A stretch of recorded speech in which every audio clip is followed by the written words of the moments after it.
So what's up everyone? Welcome back to your channel, Brighter Life Institute. I'm Alicia. I want to talk to you today about the lockdown anxiety, depression, and the negative impact on people's mental health to continuously live in fear. A new lockdown may get imposed soon in your country as, last week, a new variant called Omicron, a variant of concern, was declared last week from the South Africa. We already are seeing similar restrictive measures that we saw government taken in 2020 resurfacing, like for example, partial lockdown and travel restriction. We do not need to be an expert in psychology to see how this no-ending situation is impacting our life and mental health. Living in constant uncertainty can give us depression, as the feeling to have no control in our life can make us deeply fearful and anxious. Anxiety. What is anxiety? Anxiety is your body's natural response to stress. It's a feeling of fear or apprehension. We all have the feeling of anxiety, worry, and fear sometime in our life. This can be normal response to certain situations.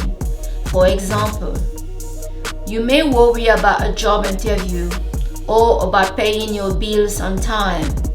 This feeling can give you awareness of risk and what you need to do in a difficult and dangerous situation. This reaction is known as fight or fly. Your brain responds to a threat or a danger by releasing stress hormones such as adrenaline and cortisol, even if the danger is not real. This hormone causes the physical symptom of anxiety. Once the threatening situation has stopped, your body will usually return to normal. But if you have an anxiety disorder, this feeling of fear and danger can be ongoing and interrupt your daily routine long after the threat has gone. They can make you feel as though things are worse than they actually are. Everyone's experience of anxiety is different. Not everyone who has anxiety will experience the same symptom. Now let's talk about depression. What is depression? Depression is a common mental disorder that causes people to experience depressed mood, loss of interest or pleasure, feeling of guilt or low self-worth, disturbed sleep or appetite, low energy and poor concentration. The persistent, unshakable feeling of being lost with no solution in sight, the lack of motivation to do anything, dwelling on the past too much, or threatening about the future too much, the constant sense of guilt or worthlessness. Now, in all fairness, we all experience some of all of this at some point in our life, and we have learned to get over it and move on. But some people don't. In some cases, it's a serious medical condition. It affects daily work, it hurts relationship, and evolves into a chronic health condition sometime. This depression requires health, medical, and psychiatric. Some adults may be affected by both of those conditions right now due to some of the restriction and lockdown we are experiencing. But the most concerning effects are on young children. Despite this is clearly obvious, you may say, but let me ask you this.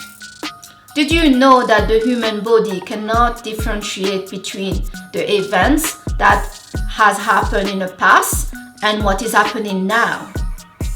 Meaning, some of the side effects that some of those kids are experiencing now may cause great mental health issue in the future, as constantly living in fear has devastating effect on all of us. Many children and young people have likely experienced loneliness during the lockdown, and in particular been affected by the lack of physical contact with their friends, family and peers, and the boredom and frustration associated with the loss of all the activity they have been used to taking part in. The suicidal rate among the young people has skyrocketed since the start of the pandemic. I really wanted to make this video to not just talk about the issue of the lockdown on our mental health, but also wanted to share some tips with you on how to manage your anxiety and depression. Anxiety is really the feeling to not have control and lose of security and balance. Depression and anxiety are both some sort of resistance to what is.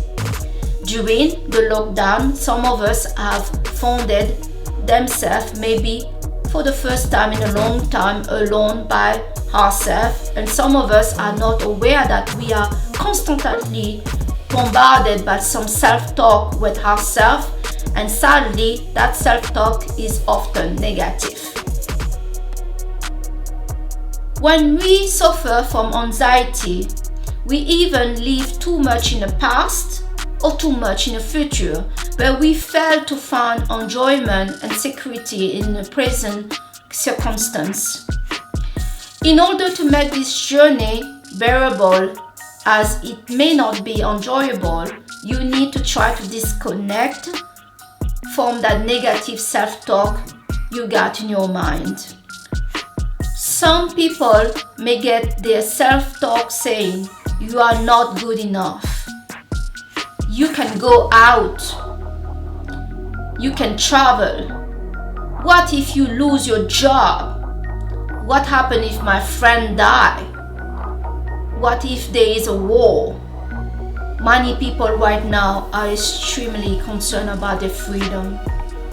In order to disconnect with the voice in your head, you need to try to actually notice that the reason you feel stressed out is because you are listening to that negative self-talk.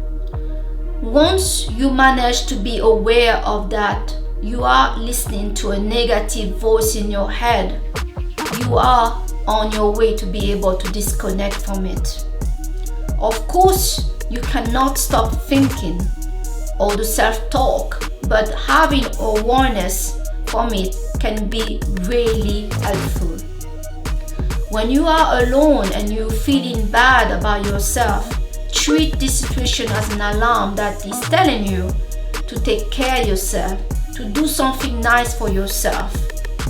Many people, when they get inside this negative ball, are unable to make a move. This is because you're feeling so useless and worthless that all you want to do is to stay in bed or something like that. But I will ask you to try to make the effort and see to stay paralyzed is to do one thing that is enjoyable for you. Avoid drinking and taking drugs, and also avoid bad company. If your anxiety is getting too painful, try to put your focus on your hand and start counting your finger one by one. Okay, like this. Take one of your hands and count 1, 2, 3, 4, 5, and again 1, 2, 3, 4, 5 until you feel better. And when you're doing this exercise, focus all your eyes on your fingers and go one by one. Say the numbers loud and breathe. So 1, 2, 3, 4, 5, and breathe and breathe and breathe until you feel better. Continue this exercise until you feel better. 1, 2, 3, 4, 5. As you count loud, breathe. If you continue doing this, you will take your mind out of the self-talk and focus will be redirected to that new activity that is basically faultless for the mind. Activities are really great to battle anxiety and depression because you're disconnecting from the mind and you have maybe difficulty to think, keep talking to the mind and listening to the mind and be focused on an activity, especially when it's an intellectual activity at the same time. You got to be first aware that you have a self-talk inside of you that is constantly negative and talking to you, and then you can figure out how to beat it. And how to beat it is to intellectually focusing your mind on something that keeping him busy and less to try to talk to you. I know it's crazy, but this is how you work. I myself went through painful period of anxiety and depression this year for many months. And the way I managed it by myself alone is to not agree with the self-talk about me and find new hobbies. Let me explain what I mean here. The self-talk is very negative, and many times when you don't feel good, you start to judge yourself very heavily. It is this judgment on yourself that will then open door to many other things like insecurity, doubt, and jealousy, envy, and it's very dangerous. Try to not engage on self-talk that is judging yourself, that you think you're ugly, you're not good enough, nothing that you do is working, you cannot get a girlfriend or boyfriend, nothing is working for you, you're useless. As soon as you notice that self-talk and what it said to you, you need to stop it right where you noticed it and move on to something else that is giving you pleasure.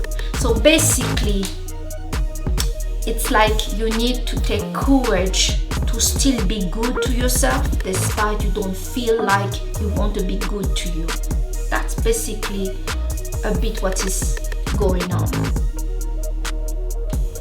I try as much as possible to not analyze myself despite I felt concerned about my life situation. In that period of time where I had the anxiety and the depression, I could not find a job. I didn't feel very good about myself. I had a breakup and my parents couldn't care less about me. I did not have good friends around me. So I was really in a dangerous road where if I wanted to, I could just harm myself. But instead to turn the hate and the anger and the disappointment and anxiety on me, I decided to be nice to myself and explore new hobbies. I left what I could not change alone and focus on what I can do right now. For example, I could not change the fact that the way my parents are, they've been like that for many years. So I left that alone. I could not do much about my breakup. I could not find a job. I could not force people to just take me for a job despite I'm like, yeah, what's wrong with you? Don't you see it? I'm great. So I decided, okay, as I cannot find a job, I'm gonna give myself a job. I found many things to do. I started to write a book. I started this YouTube channel. I started to focus on other things. I started to clean my house and organize my home in a way that worked for me. So I realized, despite there were few things I could not do and I had no control on, there were a lot of things that I could do for myself right now and I have control on. And this is an important point. Many things around anxiety and depression is our need to control, and the fact that we feel like we don't have any control on the situation give us a lot of fear, and we don't feel we have security. So it is a really good idea to leave the stuff that you want to control that you cannot control. Like example, you want somebody to stop drinking, but they keep drinking, they keep destroying themselves, and you keep feeling guilty for them. There is a point where you need to realize that you have no control on how to change another person. You have to let them do whatever they want to do. Like example, if you have a breakup, you love the person, you like it to work out, but the person don't want to work it out. So you have to accept that this is the situation, and what can you do? That's life. And accepting what it is the first step of recovery of anxiety and depression. All the situation with anxiety and depression is the fact that we want to control things that we have no control on, and we do not accept how things are, and we want it to be different. And that need to do that will cause us a harm, will cause us pain, and will cause us to be depressed, because we realize the truth that we have no control on nothing. We can only have control, a minimum control on ourselves, and there are things in our life that we can do, we can physically do, and we can physically change, than trying to pursue or chase things to be different and try to want things and other people to be in a certain way. This is only going to bring us unhappiness in ourselves. So to get back to my point, by leaving the things that you cannot change alone and focusing on what you can do right now, doing one thing that is bringing pleasure is more important than trying to achieve too many things at once.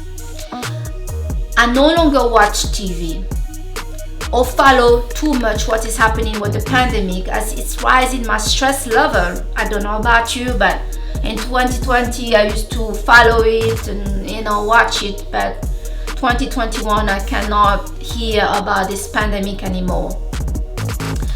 You got to know when it is time for you to distance yourself from certain activities or people that are bringing you negativity. It is your responsibility to take care of yourself, and learning to be alone can bring you so many benefits. The reason many people are suffering the lockdown right now is because many have not learned to be by themselves. They are in a constant preoccupation, and it can be shocking to find yourself in a place where you cannot run anymore. Guys, it's really important to try to feel good by yourself and from yourself. No matter where you are or what you can be, the biggest satisfaction of love, peace, and togetherness is found within and not only outside ourselves. Right now, we need to learn to be happy and be resilient no matter what is happening. The world doesn't have to be like we knew it in order for us to be okay in our life today. We need to adapt as those that learn to adapt to their circumstance, and still to try to get the world to adapt to them, are those that won't get pressurized to get boosted or to do things they don't want to do or to feel they are losing their freedom. Nobody can take your freedom from you. Right now, some of us have linked our freedom to get a passport that run out every 6 months and need us to renew it. We don't need to do any of this if we don't fear to lose anything. Acting about thinking won't help, and when we are anxious, we take action and decision that doesn't align with us. Learn to be okay with yourself and to love who you are, and you'll be able to handle whatever gets thrown at you. So guys, this was my message today, and I hope you got something from it. If you did get something from it, give a big like you always do, subscribe, comment, and take part to your channel, Brighter Life Institute. Okay guys, I'm gonna leave you with this message. I hope this has helped a bit. I know that many people right now are struggling and are really battling the feeling to not feel good enough for themselves. Even myself, I'm battling this, and so I know what you're going through. But realize that many things that is happening to us, especially as not feeling good enough, it's only happening because of because of that voice we have in our mind. And this is the conditioning of the human. We have a voice, a self-talk in our head, and that self-talk is predominantly negative. So in order for us to be at peace, to be happy in our life, we need to put extra work to be happy. It is more easy to be unhappy and miserable than to be happy. So I hope the exercise with the hand, you're going to apply it when you don't feel good enough. You're going to learn to slowly be by yourself than wait to be forced to be alone, because it's better to train yourself some weekend when you don't have anybody around you to be by yourself and see how you feel and slowly adapt to it, than to be pushed at once in the situation and you don't know how you're going to handle it. All right? Okay guys, thank you so much for your time and for watching this video. I hope I see you on the next video. Bye.